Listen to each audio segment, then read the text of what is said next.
안녕하세요. 타임아웃입니다. 덴마크는 유로 2024 이후 처음으로 출전하는 베테랑 수비수 안드레아스 크리스텐센의 복귀로 수비진이 한층 강화될 전망입니다. 그 외에도 마즈 헤르만센과 윌리엄 오술라 선수는 이번 경기를 통해 성인 대표팀 데뷔전을 기대하고 있습니다. 한편 공격수 카스퍼 돌베르그는 여름 이적 시장 마감일에 셀틱의 제안을 거절한 바 있으며 지금까지 그가 덴마크 대표팀에서 기록한 8골은 모두 승리로 이어졌다는 점에서 팀에 큰 기여를 해오고 있습니다. 스코틀랜드는 공격진에서 채 아담스 선수가 중요한 역할을 할 것으로 보입니다.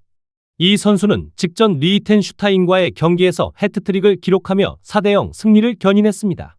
또한 리버풀 소속 수비수 앤디 로버트슨이 주장으로서 팀을 이끌 예정이며 발롱도르 후보에 오른 스콘 맥토미니 선수 역시 소속팀에서의 뛰어난 활약을 국가대표팀에서도 이어가겠다는 각오입니다. 덴마크는 국제 무대에서 꾸준히 강한 모습을 보여주고 있습니다. 유로 2024 이후 현재까지 단 2번만 패배를 기록했는데 그 상대는 스페인과 포르투갈이었습니다. 이들은 지난 7번의 월드컵 본선 중 5번, 유럽 선수권 본선에는 최근 11번 중 9번이나 진출한 경험이 있습니다. 특히 덴마크는 홈 경기에서 매우 강한 면모를 보이고 있습니다. 최근 치른 12번의 홈 경기 중 11경기를 승리로 장식했으며 월드컵 예선 홈 경기에서 마지막으로 패한 것은 2016년 몬테네그로전이었습니다. 최근 5번의 월드컵 예선 홈 경기 중 3경기에서 2골 차 이상의 승리를 거두었고 평균 득점은 3.8골에 달합니다. 스코틀랜드는 덴마크의 이러한 뛰어난 기록을 극복해야만 오랜 월드컵 본선 진출의 꿈을 이룰 수 있습니다. 스코틀랜드는 1998년 이후 월드컵 본선 무대를 밟지 못했지만 2022년 대회에서는 플레이오프까지 올라가는 등 성과를 내기도 했습니다.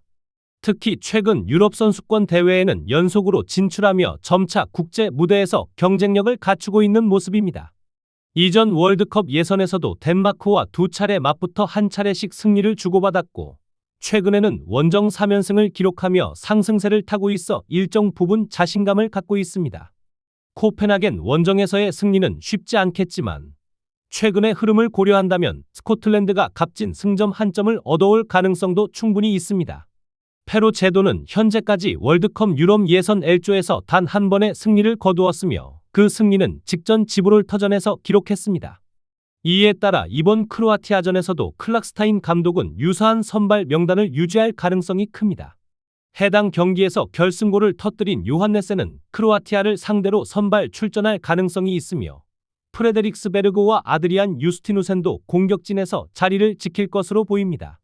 크로아티아의 경우 안드레이 크라마리치가 현재 조별 경기에서 4골로 팀 내 최다 득점자이며 이번 경기에서도 안테 부디미르 바로 뒤에서 선발로 나설 예정입니다. 중원에서는 전설적인 미드필더 루카 모드리치가 페타르 수치치와 함께 나설 것으로 보이며 수비는 두의 찰레타 차루와 마린 폰그라치치가 중앙에서 짝을 이룰 전망입니다.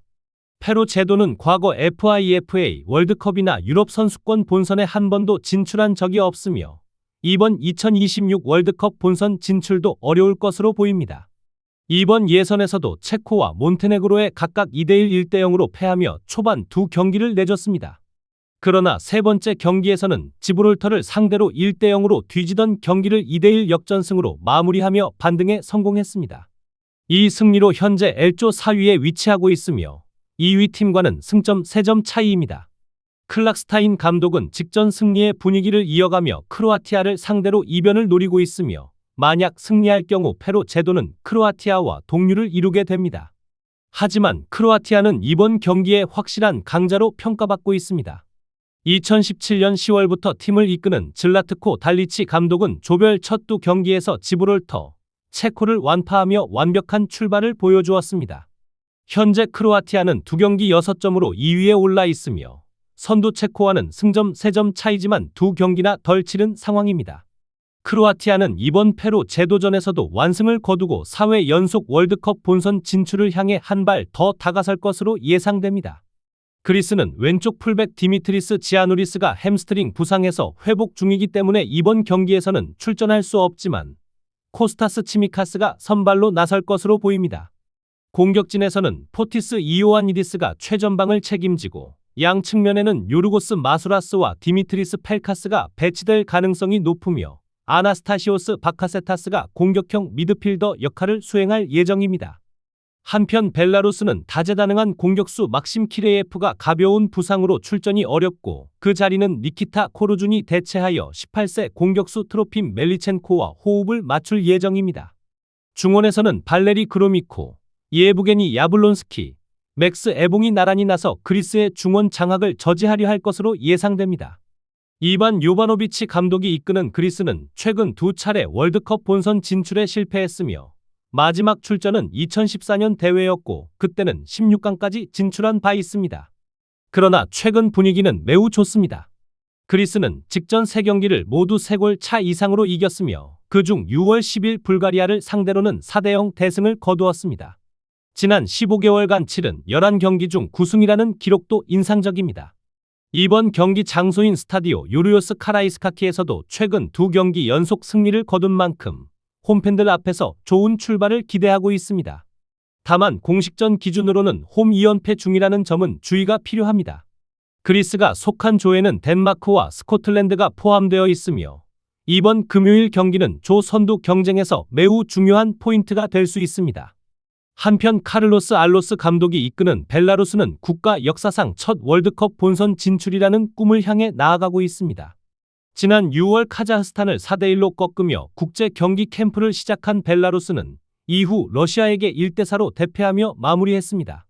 다만 공정하게 평가하자면 러시아전 패배는 최근 5경기 중 첫 패배였고 2024년 9월 5일 불가리아전 0대0 무승부 이후 1년간 단 2번밖에 패하지 않은 안정적인 흐름을 이어오고 있습니다. 이번 원정에서도 열세로 평가받고 있지만 최근 원정 6경기에서 1패만을 기록했고 직전 2번의 원정 경기를 모두 승리한 점은 긍정적인 요소입니다. C조에서 벨라루스는 분명 언더독이지만 만약 이번 경기에서 승리한다면 스코틀랜드와의 다음 맞대결을 앞두고 조 선두권 도약도 가능합니다. 그러나 현재 흐름만 놓고 보면 최근 압도적인 경기력을 보여주고 있는 그리스가 월드컵 예선 첫 경기를 승리로 장식할 가능성이 높습니다. 벨라루스가 수비적으로 잘 버티며 상대를 괴롭힐 수는 있겠지만 결국 승점 없이 경기를 마칠 것으로 보입니다. 이탈리아 대표팀의 새로운 사령탑으로 부임한 젠나로 가투소 감독은 루치아노 스팔레티 감독 체제에서 실패했던 300 전술을 접고 다시 400 수비라인으로 전환하겠다고 밝혔습니다. 가투소 감독의 첫 선발 명단은 아직 불확실한 부분이 많지만 맨체스터 시티로 이적을 완료한 주장 잘루이지 돈나룸마는 골문을 지킬 것이 확실시됩니다. 데스티니 우도기, 사무엘레 리치 그리고 나폴리의 신입 공격수 로렌초 루카는 명단에서 제외되었고 프란체스코 피오 에스포지토, 조반니 파비안, 리버풀 소속의 조반니 레오니는 처음으로 대표팀에 발탁되어 벤치에서 대기할 전망입니다. 최전방 공격수 자리에는 최근 알카디사에서 2골을 기록한 마테오 레테기 그리고 모이스킨, 자코모 라스파도리, 부상에서 복귀한 잘루카 스카마카 등이 출전 경쟁을 벌일 예정입니다. 한편 에스토니아는 이번 이탈리아전과 안도라와의 친선 경기를 위해 26명의 소집 명단을 발표했으며 주장 카롤 매츠는 부상으로 빠졌습니다.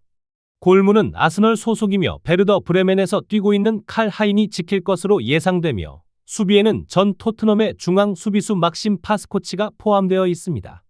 공격진에서는 베테랑 헨리 아니에르가 대표팀 내 최다 득점자이지만 실질적인 최전방은 라우노 사피넨이 맡을 가능성이 높습니다.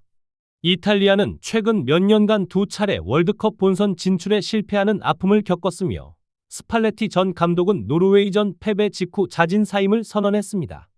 마지막 경기였던 몰도바전 2대0 승리 직후에도 이미 경질이 확정된 상태였습니다. A매치 기준 12년간 이어진 아픔을 씻기 위해 출발한 2026 월드컵 예선 첫 경기에서 이탈리아는 노르웨이에 0대3 완패를 당하며 I조에서 크게 뒤처지게 되었습니다. 물론 UEFA 네이션스리그 결승 토너먼트 참가로 인해 2경기를 덜 치렀지만 반드시 승점 확보가 필요한 상황입니다.